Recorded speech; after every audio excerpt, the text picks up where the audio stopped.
Elle vend de la chair humaine aux villageois et ce qui va se passer va vous choquer. Si tu aimes mes histoires, abonne-toi, like, commente, partage et dis-moi dans quel pays tu te trouves.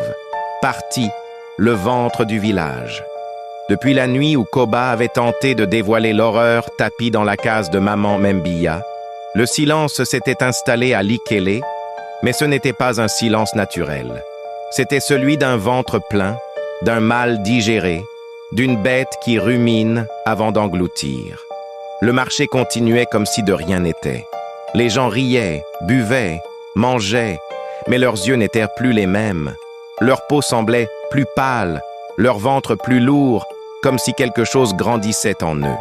Certains vomissèrent la nuit, d'autres faisaient des rêves, où des enfants aux ventres ouverts les regardaient en souriant. Mais personne ne parlait. C'était comme si la mémoire du village avait été rongée. Même le nom de Maman Mbia ne sortait plus des lèvres. Elle était toujours là pourtant. Elle vendait toujours sa viande, mais son visage changeait lentement. Son cou s'allongeait, ses doigts devenaient trop longs, ses yeux trop noirs.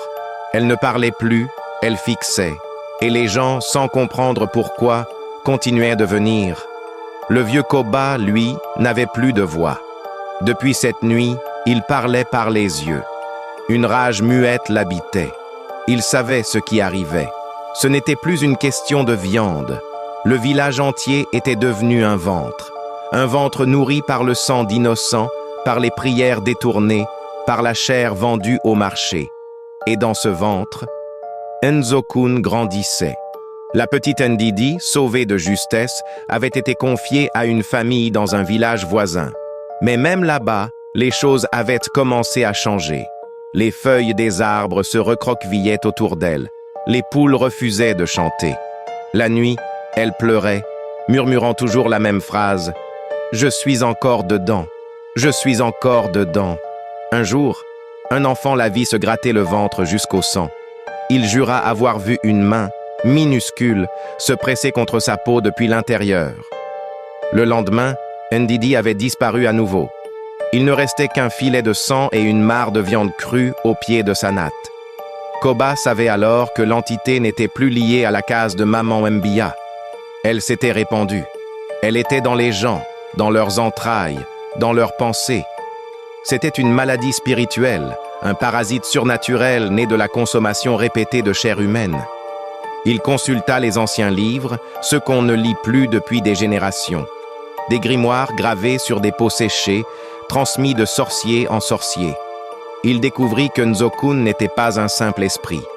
C'était un mangeur d'identité, un dieu primitif des âges anciens, condamné par les ancêtres pour avoir volé les visages des enfants sacrifiés au temps des royaumes oubliés. Il avait été scellé sous terre, nourri uniquement par les cauchemars, jusqu'à ce qu'un humain assez avide le libère.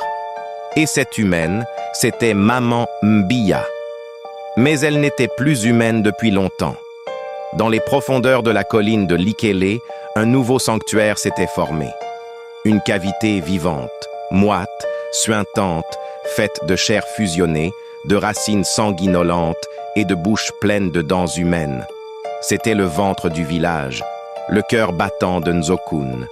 Et là, chaque nuit, les âmes des enfants dévorés criaient, hurlant de souffrance, coincés dans un cycle de digestion éternelle. Koba décida qu'il fallait brûler le marché. Mais quand il arriva, flambeau à la main, les villageois se retournèrent tous vers lui, en silence. Ils étaient des dizaines. Hommes, femmes, enfants. Leurs ventres pulsaient doucement sous leurs habits, comme si des choses bougeaient à l'intérieur. Leur peau suintait. Leurs pupilles s'étaient dilatées au point de recouvrir l'iris. Et tous affichaient le même sourire. Le sourire de Maman Mbia. Koba recula, horrifié. Il comprit alors que le marché n'était plus un lieu d'échange. C'était un temple. Et lui était entré dans le cœur du culte. Une voix s'éleva au-dessus de la foule. Ce n'était pas une voix humaine.